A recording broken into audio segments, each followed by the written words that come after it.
To the extent that we live our lives in a manner that is consistent with the truth in our heart, we thrive.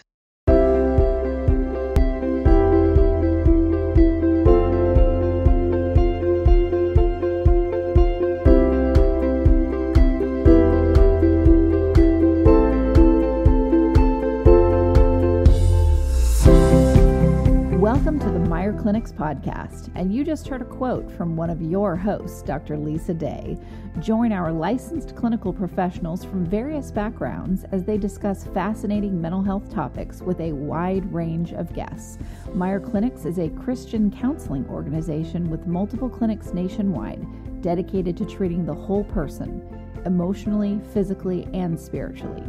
Welcome to our listening family. We thank you for joining us.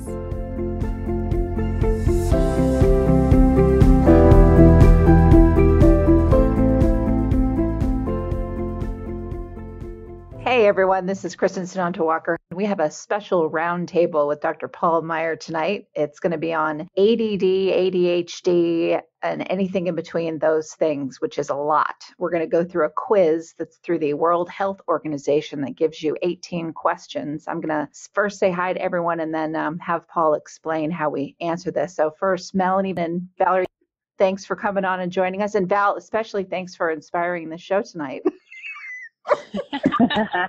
Thank you so much. I greatly appreciate it.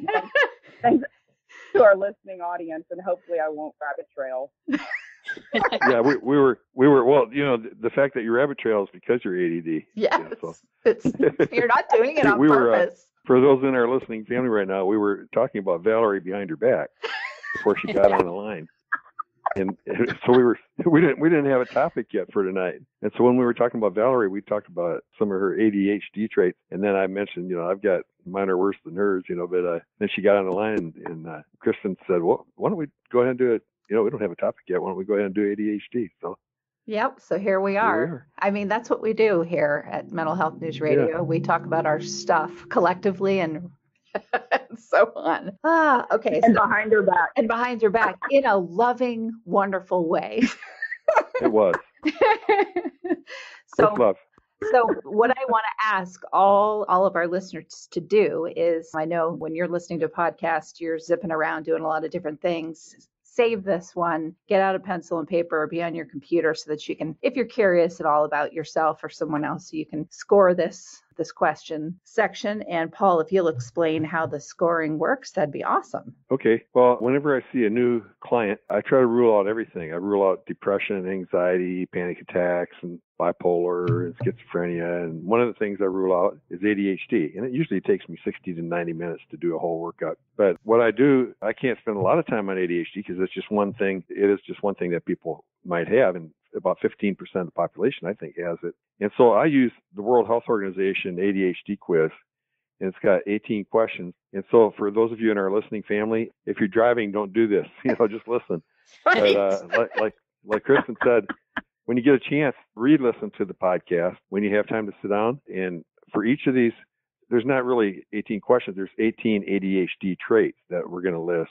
And then we'll all comment on some of these, you know, admit which ones we suffer with and stuff, you know. So, right. But here's how I'd like our listening family to answer this, and also Kristin and Melanie and Val. When I list the trait, tell me if you never have that trait, rarely have that trait, sometimes have it, often have it, or very often have it. So if you have never, that's a 0. All the rarelies are 1s. All the sometimes are 2s. All the oftens are 3s. And very oftens are 4s. And then we add up your score for the first half of the test. And if you score 17 or higher, that means you have ADD. Now, in the second half of the test, there's 9 more questions, and that measures your hyperactivity. And if you have 17 or more total points, then that means you have the hyperactivity part of ADD. And so some people just have ADD and some people have ADHD. Most people have both, especially males for some reason are higher in both. A lot of women have ADD without having the H. I don't know if it's a testosterone thing or what. I wonder. Because men are brain damaged, could be, but and we are, you know, we really are. Loved we it. mentioned that before, you know. Yes, you did. We got a lot of. Thank God someone will say it that's male. Well, I don't like the fact, but just to do a 30-second nutshell of it, when you're in your mother's womb and you're forming, and it's the first, I think it's like the second week or so, the first or second week, all the cells look alike at first. They all look identical, and then some of them become nerve cells, some become eyeballs, and some become your legs and arms and your brains and blood cells, and so that they migrate to different parts of the body and differentiate. But when it's first starting to do that, then if you're destined to be a male, then you have a testosterone bath.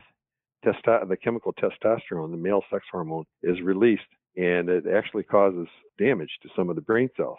And so that's why men are they're not as in touch with feelings as women are, because that's the part of the brain that gets damaged, being in touch with feelings. And maybe it's a way for men to be more prepared for war and, being macho and tough and all that. But men suffer a great deal because they aren't in touch with feelings too. So single men have 300% more suicides, heart attacks, and strokes than married men, because when you're married to a woman, then at least you get in touch with feelings and get to share them and things like that. But that's a whole different topic.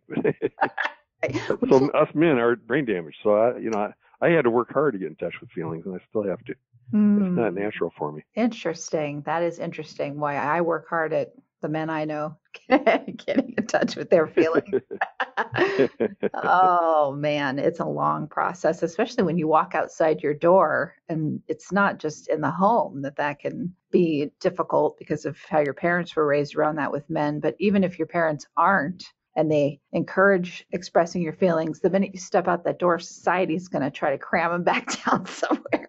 Yeah. Yeah, big boys don't cry. That's right. Exactly. Yep.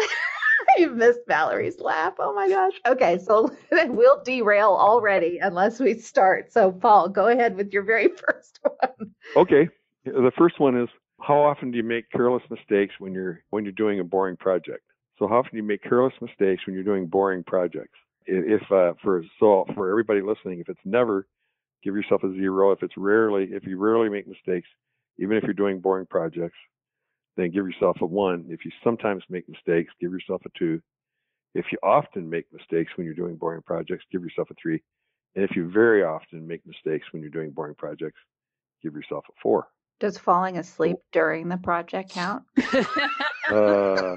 Yeah, I think that would, because that'd be a mistake during a boring project. I'll bump myself up to 2 on that one. Okay, what's the next one? Okay, Valerie, what was your score on that one? Always.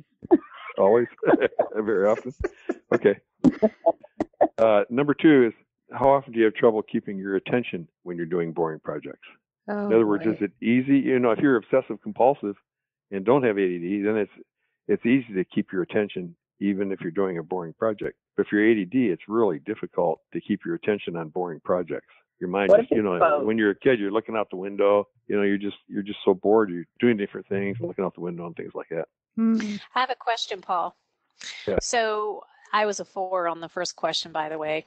That started appearing 6th grade math when I started making crazy mistakes all the time, because, the problems get longer. Yeah. And as the problems got longer, I would start to make more mistakes, and my teachers were mortified because I was a straight A student. But anyway, so for this second question, I don't find myself drifting off, but I literally can only focus on things like that for 10 or 15 minutes. And then I literally have to get up, do something else, and come back to it. I guess maybe that's what I can't. I feel like my mind's going to explode if I don't stand up or do something. Yeah, that's an ADHD trait. Okay. I did a speech I did a speech in Chicago one time to a large crowd. I think there were hundreds. They were in the hundreds. There might have been 1,000 people, but it was a seminar on ADHD, and I gave a lecture, and it was the funniest thing. I wish I had a video of it. At any one time, 15 or 20% of the people attending would be walking up and down and, running out to the bathroom and coming back. And it was like musical chairs, It wasn't the typical audience where they're sitting there and occasionally, 1 out of 100 people gets up and goes to the bathroom or something. They all needed to be. They were just in motion. It was funny, and I made a joke about it too, while it was happening. But I tell you all, and this is, I don't know what this means or whatever, but the math problem, the minute you said, well, we have to add this up and score it at the end, I thought, oh no, I'll have to call my friend Dr. Darren Hanna and ask him to please, since he's a mathematician, to please add it up for me. But I have been able to do really boring, like custom database field after field after field, like crocheting or you just boring big projects and sit for hours. You can do that? Them. Yeah, I can do that. Yeah, not as much anymore. That's great. Not as much anymore. But I can. That's Melanie. That's why I know how to do all that tech stuff where you have to get up every 15 minutes. Yeah. I mean, I can be very efficient. Don't get me wrong. Oh, I can be very efficient and I can be very accurate. But if I don't do that, then I don't know how else other to explain it. Then I literally feel like my mind might explode. It's like this built up anxiety, and it does feel like it's in my head. It's the strangest feeling. I don't know how to describe it.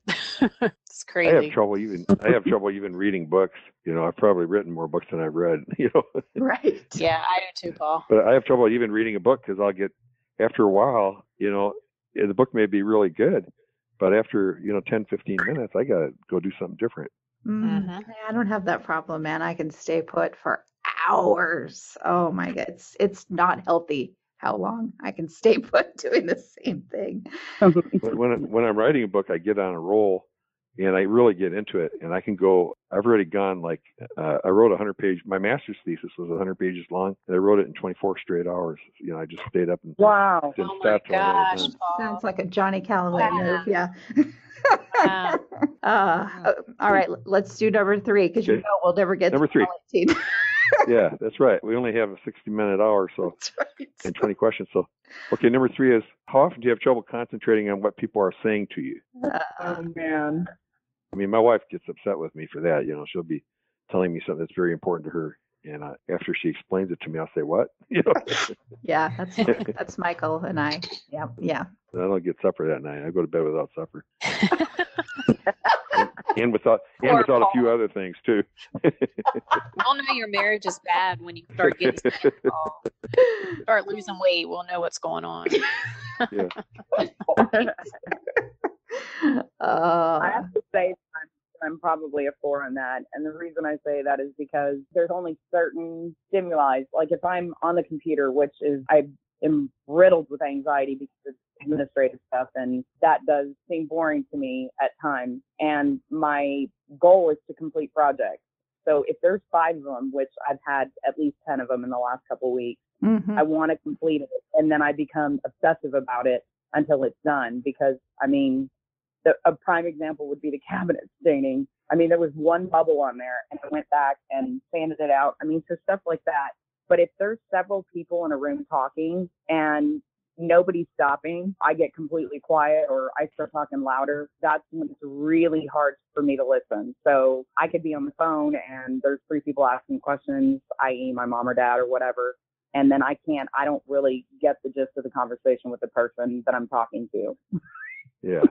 That's been the good thing about doing this podcast, laser-like focus on who's right in front of you. I used to beat up this guest host that I had for a while, and he just was never going to get there. And it was interesting because I caught him. He didn't realize that he was recording not only the voice, but his computer screen. And every time I would talk, he was doodling around, doing all kinds of stuff, looking at things.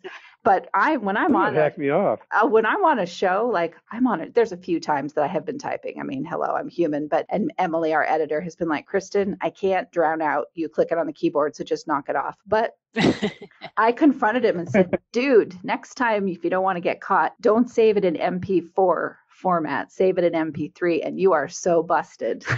Because you were, that mouse sat still when you had something to say, but boy, it was clicking all over as soon as my mouth opened.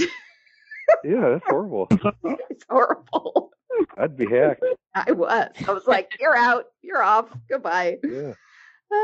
Anyway, all right, what's number 4? Okay, number four is related to what Val was just talking about. When you have projects to do, how often do you have trouble wrapping up the final details of a project after you have all the hard parts done? So people with ADHD, that if they have a bunch of projects, they'll get almost all the way done, but then they're bored, so they'll go on to another project and go on to another one, and they have trouble wrapping up the final details of the projects.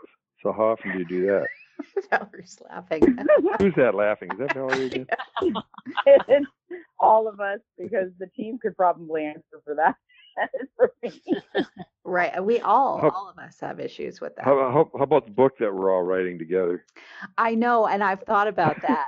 We need to be have this network up and running before we. I had my chapter done in about a week, and then I've been waiting on the rest of you guys. On everyone else. Emily and I were just talking about that. We were just talking about the book. See, I rarely ever have problems. Once I start something, I'm going to do it. Remember the conversation we had about perfectionism? I guess sometimes your other traits can take over your ADD a little bit, because once I start something, I'm gonna finish it, and I get I feel lots of accomplishment when I'm done. It's a self-esteem thing. It really makes me feel like I've accomplished something. So it's very rewarding for me to complete something. Yeah, me too. Well, and it is against my nature, because I want to put it off just like everybody else, but I force myself to wade through it. Well, here's what I'm finding running this network. Lots of other people's work be impacted by our work. I'm learning how to let go big time of things getting completed if I was the only one working on them, because I literally, there's not enough hours in the day for me to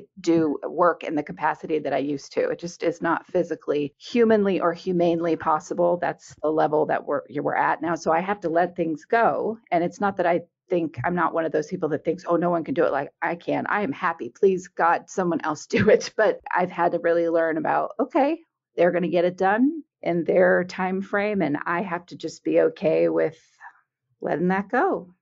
I am not master of the universe here. So anyway, I don't know what that had to do with your question, but it made me think of it. So. Well, I guess that's I'll wait and ask you the question I was going to ask you. No, go ahead. In a second.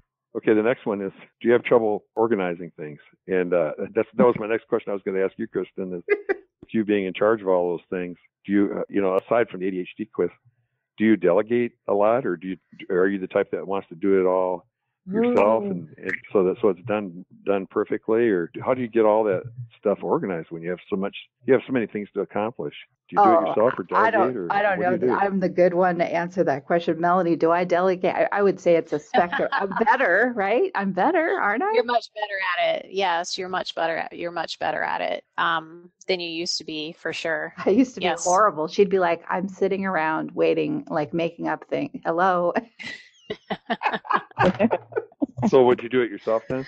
I would do it myself, and I would apologize to everyone for making them work so hard when they're waiting for me to give them things to do. It was never about, oh, they can't do the work. It was never that. I just would feel horrible, like, I can't give them all this work. That's horrible of me. I'm having a hard time with it. Why would I give it to someone? It's more of that kind of thing. But I'm much better. Now I'm like, please someone volunteer to take this, because I can't. Just can't do it. Yeah. Yeah. So the question on the ADHD quiz is, how often do you have trouble organizing things? That varies from individual to individual. It does, and yeah, definitely. Okay, and then the next one is, when you have a task that takes a lot of thought, how often do you put off getting it started? A good example of this that I always give my clients when I'm doing a workup is I'd say, if you got assigned a term paper in high school or in college, and it was due at the end of the semester, so let's say it's January or February, and by April you've got to turn in your term paper. Do you start it right away, get it done right away? Do you plug away at it until April and then turn it in, or do you put it off to the last minute? I put it off to the last minute. The brilliance comes out in the last minute of doing things. It does. Most people with ADHD put it off to the last minute. Yeah. I've always rebelled against my ADD. So when I get a term paper or something like that, I want to get it done right away, and so I can relax the rest of the semester and not have to worry about it. So I will get it done right away. But it goes against every grain of my nature. I really don't want to. I've never heard anyone say that. I like that. I think I rebel against mine a lot too. Definitely. I don't.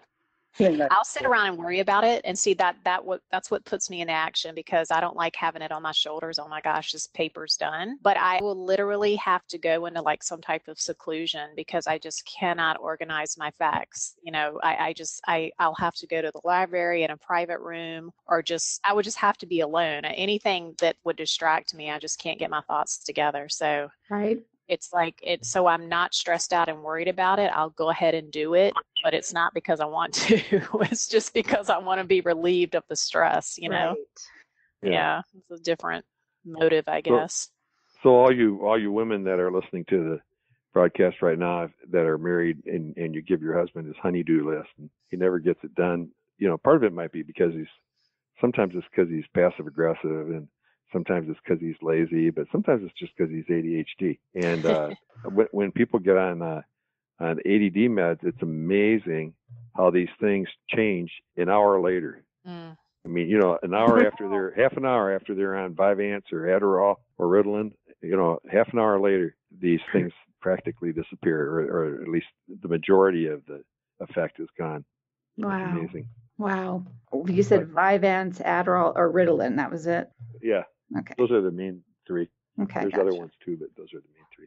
Okay. Vyvanse is a 12-hour one, and Adderall and Ritalin are 4 hours each.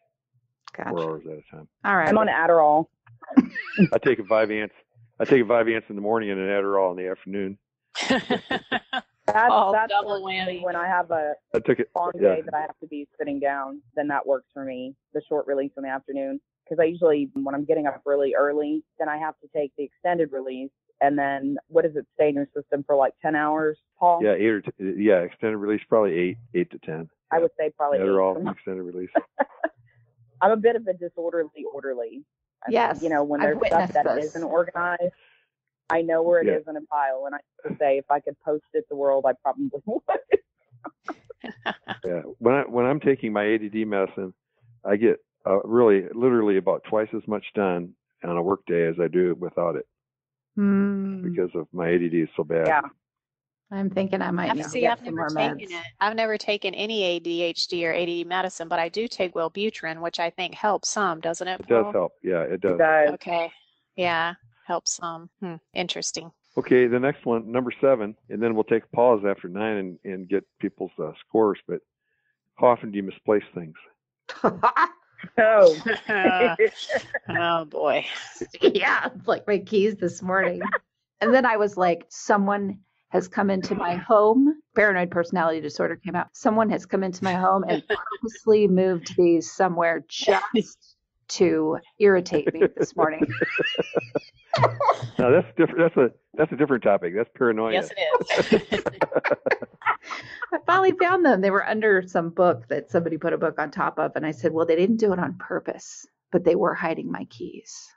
But if I just hung them on the hook like you're supposed to, the nice, lovely you hook. don't think somebody really did that, do you?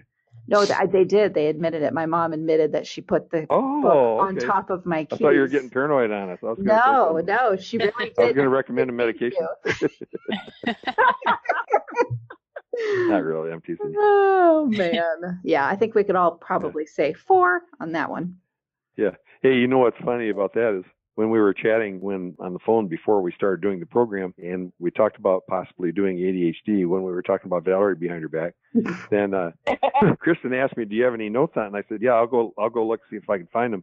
And so I found them and came back and laid them down. And then when the program was just getting ready to begin, I said, I lost my ADD notes. And all I did was lay them down right in front of me. But, somehow I laid them underneath my tablet. So I don't know how that happened. So I lost them. That's right. Hi, this is Dr. Paul Meier of the Meier Clinics. Our Christian counselors across the country have a goal of helping all those who come to us to become what God has called them to be. If you're in a situation where you're not at peace within yourself, or you just feel like there's joy that's missing in your life, we can come alongside to help you obtain peace and joy. This message is sponsored by the Meier Clinic Foundation, a nonprofit Christian counseling ministry. The number is 1-888-7-CLINIC, 1-888-7-CLINIC. Exactly. Okay, so how often do you misplace things? Either, again, never, rarely, sometimes, often, or very often. Number 8, how often are you distracted by activities or noises around you? Oh, Oh my God. So when you're at work or or you're in the library working on homework or something, do the people around you distract you, or can you focus so much that you can just blank them out and ignore them? wow, that's a good question. Because if you got ADD, you notice every little distraction or noise, or if somebody drops a pin 80 feet away, you look, Right. Four for sure. Well, If you're Valerie, you not only look, but you want to get up and talk to them. yes. Or help them. I want to meet that person that dropped the pen. Here's the funny thing, because of the tech support that I had to do for years and being on the phone and having to be completely hyper focused on what some muckety muck is saying about their Fortune 500 company, I literally this is how bad it is. I was at a Volvo dealership. I don't know, my car was getting work done and they said, "Oh, your car's done." And my parents were being very sweet by having driven me there. Well, they were sitting in my car, which was finished, and I was sitting in someone else's car that looked like mine while I finished the phone call and had no idea. Oh my God. My mom came and she was like, because she knows, she said, I put the person on mute because this was a big, quote unquote, important phone call. And my mom was like, "Honey, you're in the wrong car. You need to come this way." I didn't even break a sweat, man. I just got into the back of my car and we drove home, and that caller never had any idea what was going on. So anyway. I've witnessed this. I've witnessed this, this wonderful talent that Kristin has. Remember, Kristin, you were doing some calls when we were in the back of the cab going into New York City. Oh, do you remember? Yes. And it was so many bumps. He was slamming on brakes. There were traffic. It was just, and you were just this ultra, professional in how you were talking. And I'm just sitting there listening like, unbelievable. This woman could, be on the top of a mountain about to fall off, and she still could sound professional and like she knows what she's talking about. So yeah, you're pretty good at doing that. Yeah. So you're not very ADHD. Maybe not. Kristin, you're not very ADD if you can do that. It takes a lot. Okay, and then number nine, and these are all ADD questions. So number 9 is, in other words, the distractibility part. Number 9 is, how often do you have problems remembering appointments or obligations? Never. I would, but thank God for iPhones. I put it in my calendar, and it reminds me a day before and 2 hours before. Because Valerie is set up. I almost have to put in when to brush my teeth. 2 hours from now, I need to brush my teeth. No, not quite that bad, but Valerie, all the way please. 10 minutes before, but I think you can only set 3 alerts. So I have 2 calendars, and then I have thank God for alerts, because they're the most annoying alerts that you possibly could have on your phone. I have a duck quacking for one of them to get my attention, but sometimes up to 10 minutes before or 5 minutes before is an alert on my phone, because I'll do a custom one. And these will go off constantly. And what I want our listeners to understand is Valerie can't help it. Like, none of us can help these things. She sets her life up with all these alerts and alarms and what have you, because she knows that something's going to happen, and she can't help. Like, I suppose, Paul, we can talk. Beep, beep, yeah. You're in the middle of the show. She had some kind of apocalyptic music come on. So yeah. We may have to edit this example out of the program, but I used to like those different tones and stuff that you download too. Mm-hmm. And one time, just to be funny, I downloaded a fart sound. We're not editing, no. And then I did it just to be funny, with my friends, and I forgot I had it on, and so I was doing staffing with all my staff on our day program patients. On Wednesdays, we get together and go through each case and decide what we're going to do to help each person. And here we are having a serious discussion in staffing, and my phone's in my pocket. All of a sudden, everybody looks, and I said, "It was my phone. It was my phone." And they're all like with the fingers up to their nose. Yeah, we don't think. Oh my gosh, it's warm in That's here. Good stuff. Yeah. So I deleted that one. Yeah, exactly. Okay, well we've covered 9 of them. So if you got 17 or higher, then that's ADD. And 26. Like if you did sometimes not all of them, you'd have 17 or 18. So if you do all of them sometimes, then that's the beginning of a low degree of ADD. I got a 29 on it. Mm-hmm. So I got double 32. ADD. 32. Yeah. Well, you beat me. I'm jealous.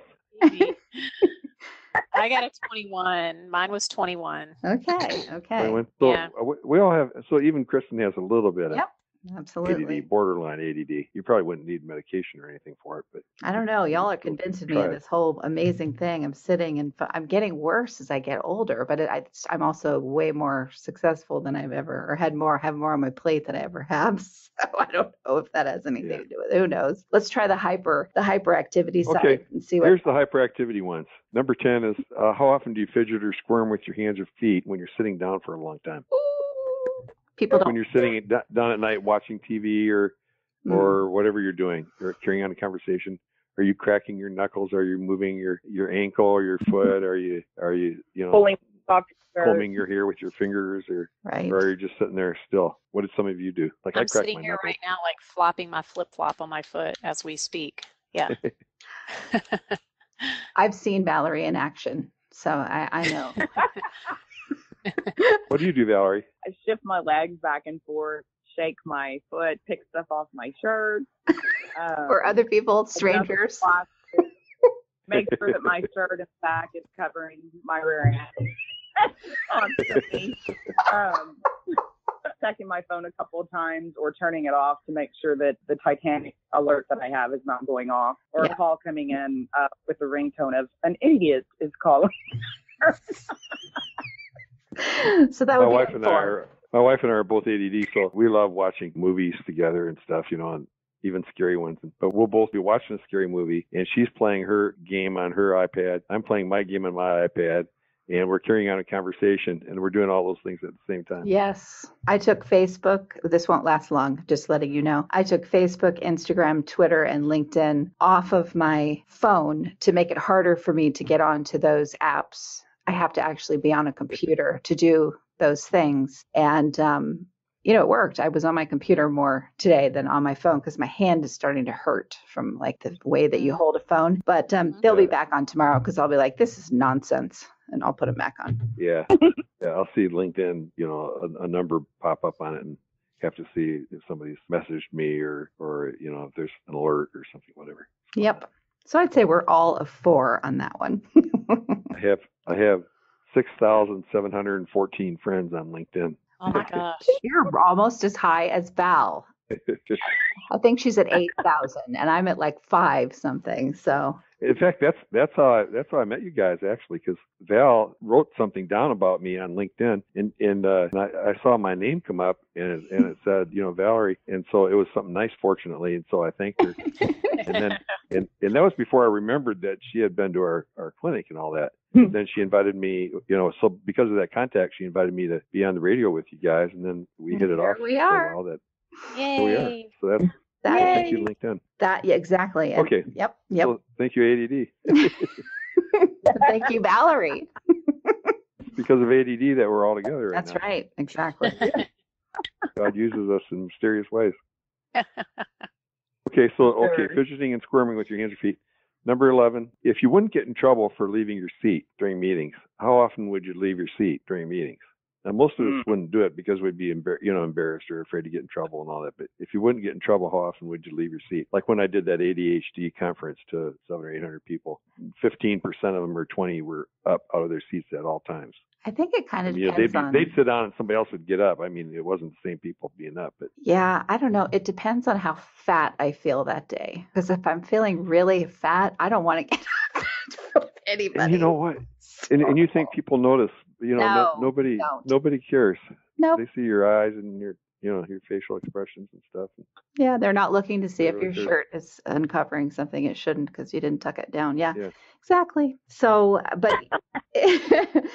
yeah, if you couldn't get in trouble, that would be part of getting in trouble, worrying about your weight. So yeah, I'd probably say for me, and often if I could walk around and sort of do my thing, I'd like that. I hate meetings. Oh, so do I. I missed our staff meeting this morning because I don't like. Some people love them. Ugh. Now, see, I love meetings. See, that's like I could sit whenever it has anything to do with people. Like I gave myself a 1 on the ADD, where do you have a hard time following conversations with other people? Because I never do. People are my thing. And so I can do meetings. Boring. That's what That's cool. occupies me. It's what occupies me. And I'm so into, I don't care if someone's boring. For some reason, I'm still into it. Like, Wonderful. I'm jealous. I know I'm boring. No, I think you're a very loving person. I do love people. I think you love people. Melanie I do love is the people. most. That's why I always say this, Paul, as if Melanie says these words, I have to take it very seriously, more than anyone else in the company. If she says, Kristin, this person is really stretching my Jesus muscle, then I know. They must really be tough. It is time for. I did say that. I did say that about someone. I come across someone every now and I do the thing, Paul. Well, I'm always like, okay, what is it? What is it that reminds me about myself? Because I know if I have this really initial negative reaction towards someone, I'm like, there's got to be some not always or that, something. sometimes, but it's not always that. Yeah, I mean, I don't know. I think I was right. I was totally right on that person. So right. It took you a little while to see it, but yes. Yeah. Okay. The next one is number 13 is, how often do you have trouble unwinding and relaxing when you have time to yourself? If you have time to yourself, how often do you have trouble just unwinding and relaxing and sitting there doing nothing, meditating? Zero issue with that. Give me a TV and a sofa, and I am the happiest woman you have ever met in your life.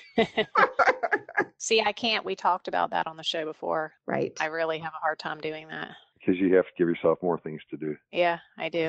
I always do. That's more your obsessive. And before also. It is. I was going to say, I think it's OCD and goes back to my mother. Paul, she likes to clean. Melanie actually enjoys cleaning. I don't understand this concept. That's insanity. That's a sign of insanity. There's medication. You love to clean. Oh, I'm kidding, folks. It's a sign of maturity.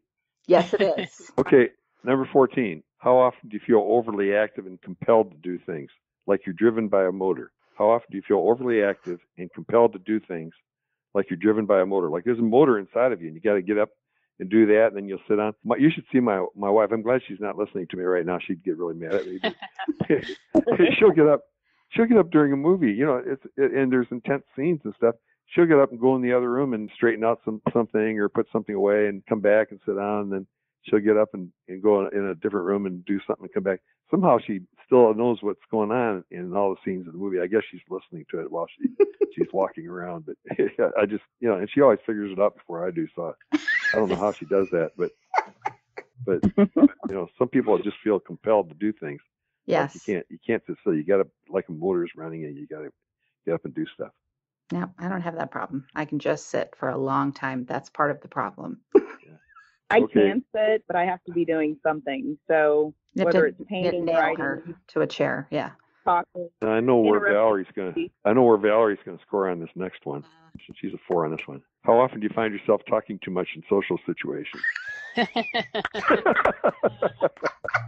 on the air. Oh my gosh. I told Kristin I just listened to a show that we had done, and I said, "Oh my gosh." I did not shut up. That poor guy I would ask him 5 questions in the same breath and expect him to answer all of them. And he'd go, well, let me go back to number 1. But for ADD, you get bored if you're not talking, so. That's why I do the wax on, wax off with Valerie. And it doesn't, I don't know if that's helpful or not. Just makes her want to kill me most of the time, I think. But she forgives me. No, she doesn't love me.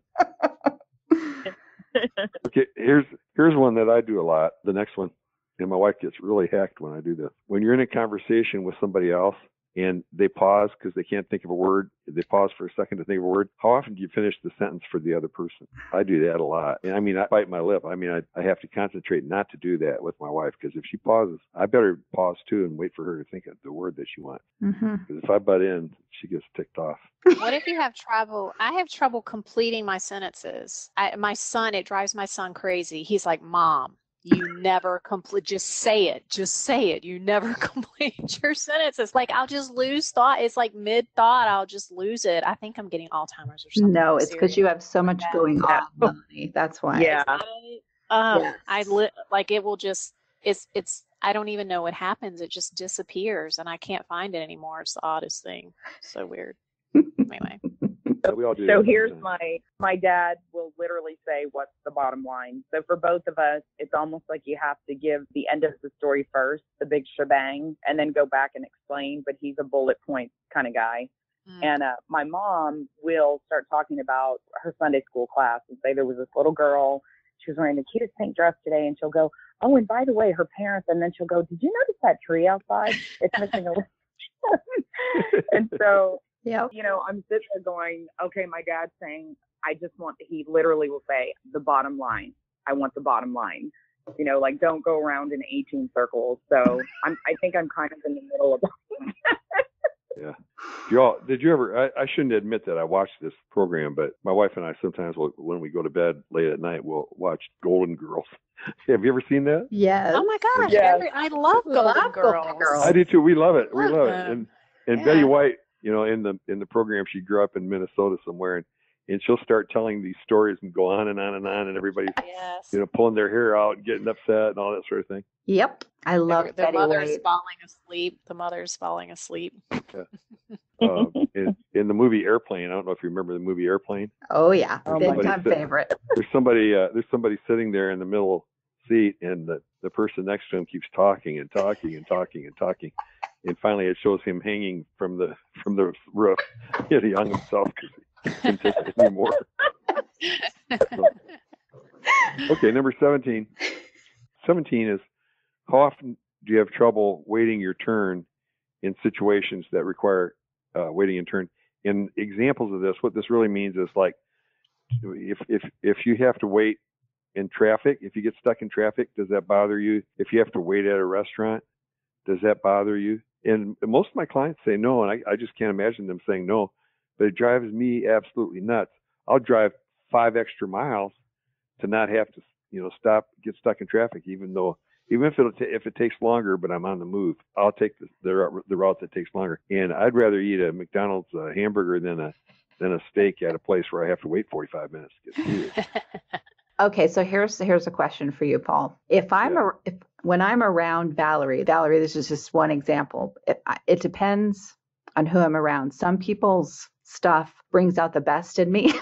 So when I'm around Valerie, I become like we're going to get up at this time. We're going to get this done. We're going to do this. We're going to to the point where she's probably ready to, like, you know, smother me with a pillow. But we get stuff done and we're like, boom, boom, boom.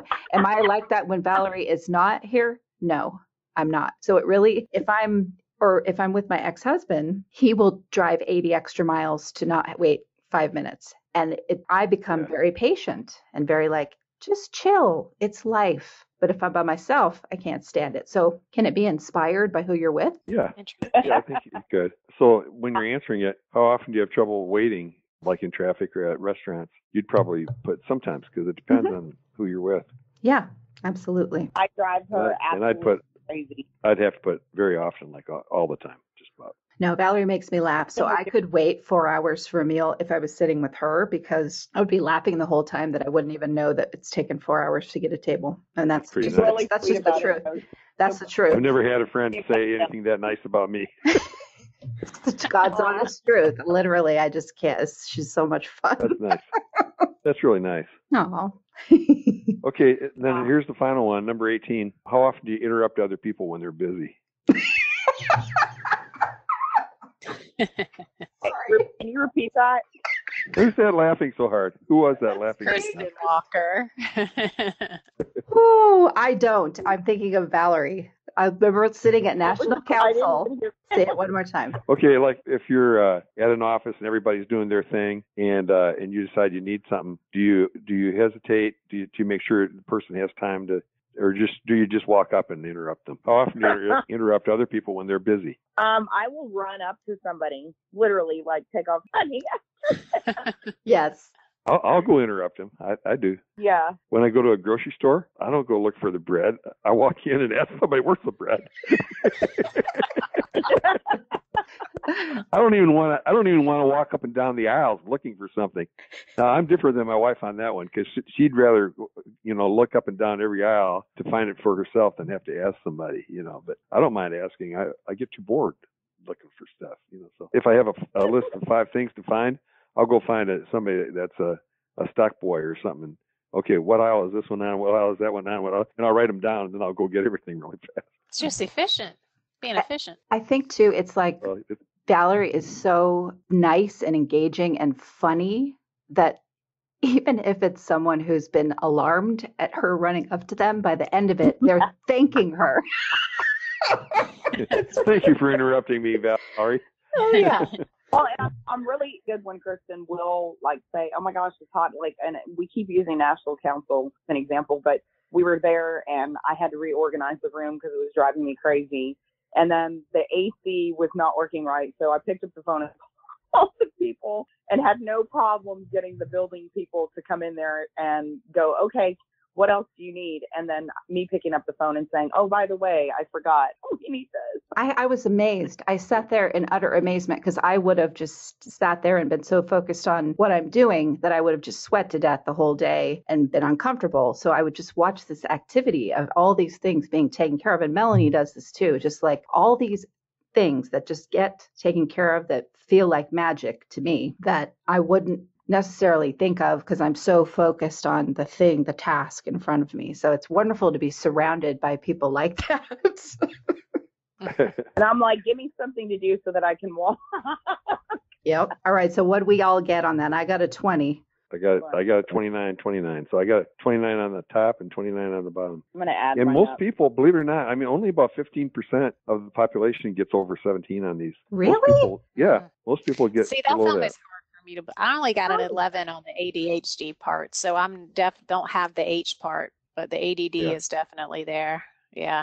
And what's really cool is I'm not even going to share my score. Oh, go ahead. What was your score? What's 4 times 9? What's 4 times 9? You beat me on the first half. I know you had a 32, right?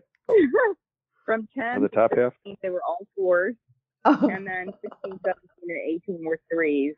So unless I added it up wrong, it's 59. Yep. I should probably go back and recalculate. Yeah. No, that's impossible. No, if you got all 4s, that'd be a 36. Yeah, I was going to say 9 times 4 would be 36. She was adding the two together. Oh, maybe you had a 59 total, counting all of them or something like that. Yeah, and I had a 58. I had a 58, so you beat me by 1. 27. Yeah. Wait, no, 29. Yeah, I had a 58. 29. What's really amazing being a psychiatrist is I'll have people come in that are like 25, 28 years old, and somehow, they may or may not have made it through college, and sometimes people with ADD get really good grades because they're so smart anyway. I got good grades and made it through medical school and grad school, and I didn't even know I had ADD until I was about 50, 45 or 50, and that's when I started taking ADD meds. But I'll have these people come in that have a job working at a Starbucks or something like that, and they're getting ready to get fired, and they come in and they say, "I've got to get my ADD. I got to get some ADD meds because I'm about ready to get fired." And they'll get on ADD medicines. And literally, I've had this happen where they've come back. They see me once every 3 months, and they can come back 3 months later, and they're the manager. Wow. Or they go from a C average to an A average in college. Wow. See, I am seriously making a doctor's appointment. I am seriously doing that. It's absolutely amazing. And I can say that from my own personal experience. I recalculated. It's 33. You had 33, 32, 33? I got a 32. You had 32 on the first half, right? Yeah. So you're up in the 60s. Yeah, you beat me. So anyway, it's amazing what. So if you're listening in our listening family and you have a child or a brother or a sister, even if you're not ADHD, then encourage them to go ahead and take medicine for it. There's it's not harmful at all. It's not addicting or habit forming. It is amphetamines, but it's a tiny, tiny little, like a minuscule dose compared to what, people that abuse amphetamines and things like that take. Yeah. When do these symptoms usually start to arise, Paul? Birth. At birth. You're born with it. Yeah. Yeah. I really honestly feel like it didn't show up in my life until I kind of hit puberty. And I kind of honestly feel like the same thing has happened with my 16-year-old. But it definitely led into adult. It just didn't show up anywhere when I was younger. I think the work was just so easy and schoolwork was so easy, I didn't have to put a lot of concentration forth. But when things started getting more difficult and I had to think about it, that's when the trouble started to show up. Does that make sense? Yeah. Yeah, because before it was just like I didn't really have to put forth any effort. But then when things started getting more difficult, like 8th grade math started getting a little more difficult, I couldn't concentrate long enough to work through a long division problem. I really couldn't. Out of my 4 kids, one of them's very ADD, and even as an infant in the crib, he'd get his bunny and throw it out of the crib, and he'd get his ball and throw it out of the crib, and whatever was in there, he'd throw it out. Then he'd cry and want it back, and then he'd throw it out. And that's my ADD kid. And he ended up inventing video games and retiring when he was 30. Wow. And then my obsessive compulsive kid, she would take that ball and study it for 45 minutes. She'd turn it real slow and look at the colors and analyze it. And she became a psychologist, but she doesn't make nearly as much money. She's a PhD in psychology, but she doesn't make nearly as much money as my ADD kid who made it through high school majoring in girls and basketball. Fascinating. Well, I think that it's helped me be able to do all the different things I do. I mean, today I did a few interviews, did an EMDR session with my therapist. Then I got on and talked to a huge organization about their technology for their big, huge EHR company. Had a bunch of CEOs call me needing my advice. Well, I sat there going, why are they asking me? They make way more money than I do, but my advice was vitally important for whatever reason. I think people use this as an excuse sometimes, or think it's a bad label. And you're right, Paul, it's helped me be able to do all kinds of things. So I can't say that I think it's a bad thing. It just makes me go, oh, that makes sense. Okay. Yeah. And if you're an ADD person on medicine, I mean, you're going to get a lot of stuff done that most people couldn't. And like you said, being ADD enables people to multitask. Yes. They can do a lot of things. They can have 4 or 5 things going at the same time and get them done, with a little bit of medication help. In my book, Blue Genes, I wrote a book called Blue Genes, Genes, about genes that can make us blue. But I got a whole chapter on ADD, and I called it the ADD advantage. ADD advantage. Yeah. I thank God that I have ADD. Yeah. And because if I didn't, I'd be a psychiatrist 8 or 9 hours a day, 5 days a week, and that's all I would do. And there's nothing wrong with that. That's just not me. Right. But because I've got ADD, I ended up, writing books, doing radio, and doing this program with you guys right now. I have to do a variety of things. Absolutely. Because I get bored if I don't. And so God used my ADD to help me multitask. And I'll tell you, this will make our listeners laugh, but there are all these like brain training things, and those are wonderful things. I'm not saying that they're not, but I'm telling you, Melanie and I both had this experience with this person who I swear he had brain trained himself into some kind of zombie-like state. We were like, he really had. I mean, he really had on interviews, and people would come to me and go, "Is it me?" And I'd go, "No, it's not. It's this guy." He does so much brain training that he now lives in a awake coma, walking around somehow. I cannot be around that kind of person. We need to give him some reverse ADD. Yes. Yeah. Don't do too much brain training. I mean, seriously, I don't know.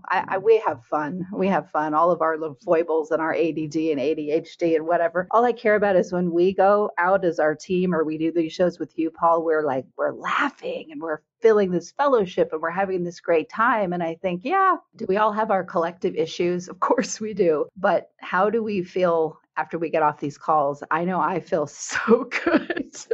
So isn't that what it's really about? I forget we're doing a program sometimes. Yep. I got to remind myself. Oh yeah, we're doing a program right now. There's thousands of people listening to it. Exactly, and they love them. They love them. 90 countries or whatever.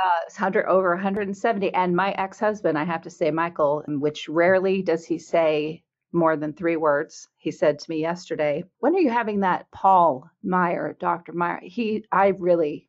I like him. I don't like a lot of the stuff that you talk about, but I like him. Tell him thank you. I will. Tell him I said thank you. All right, everyone. Thank you so much for doing this show with us tonight. I hope our listeners, the ones that have ADD or an ADHD will totally be able to follow the entire show without a problem. I don't know how Emily, our editor, will handle this, but our listeners will get it. Emily must not. I don't know Emily yet. I'd like to get to know Emily sometime, but she must not be too ADD. She must not be very ADD, or she couldn't edit a program like this. You'd have to really have patience to. Oh, she has so much patience. Program. My God, she's a genius. Like she's well, yeah. So she'll edit this out, but Oh, tell her not to. Emily, we want you to leave this in. We want our listening family to know about you. Yeah, she's amazing. All right, and I'm going to say thanks to our listeners for another edition of Mental Health News Radio.